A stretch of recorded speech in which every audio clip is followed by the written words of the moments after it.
Delimitation తో ఎవరికి అన్యాయం జరగదని అన్నారు తెలంగాణ బీజేపీ రాష్ట్ర అధ్యక్షుడు రామచంద్రరావు. ప్రస్తుతం నార్త్ కంటే సౌత్ లోనే ఎక్కువ సీట్లు ఉన్నాయని అన్నారు. ఇప్పుడు కూడా అదే స్థాయిలో సీట్ల సంఖ్య పెరుగుతుందని స్పష్టం చేశారు ఆయన.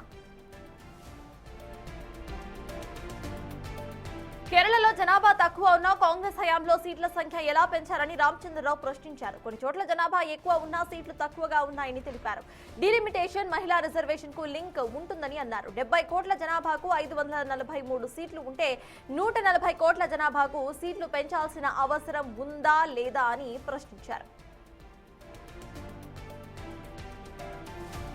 కాంగ్రెస్ పార్టీ గందరగోళం సృష్టించాలని ప్రయత్నాలు చేస్తోందని ఆరోపించారు రామచంద్రరావు. రాహుల్ గాంధీ, రేవంత్ రెడ్డి ఎంఐఎంకు లబ్ధి చేకూర్చాలని చూస్తున్నారని అన్నారు. జీఎస్డీపీ ద్వారా సీట్లను పెంచాలని రేవంత్ రెడ్డి చెప్పడం హాస్యాస్పదమని అన్నారు రామచంద్రరావు.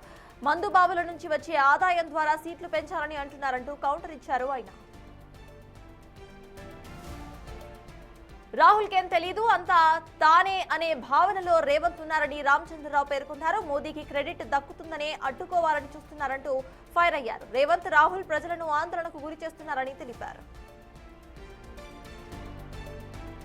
రాష్ట్ర ప్రభుత్వం చేపట్టిన జనగణన ఎక్కడ ఎలా చేశారో ఎవరికీ తెలియదని రామచంద్రరావు అన్నారు. చాలా మంది ఇళ్లకు అసలు ఎన్యూమరేటర్లు వెళ్లలేదని, ప్రభుత్వ డేటా అంతా కూడా తప్పుల తడకగా ఉందని ఆరోపించారు.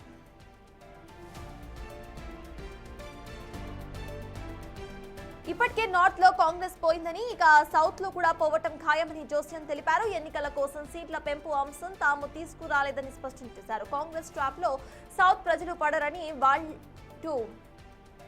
వాళ్ళెన్ని ప్రయత్నాలు చేసినా సరే దేశాన్ని ముక్కలు కానివ్వమని రామచంద్రరావు పేర్కొన్నారు.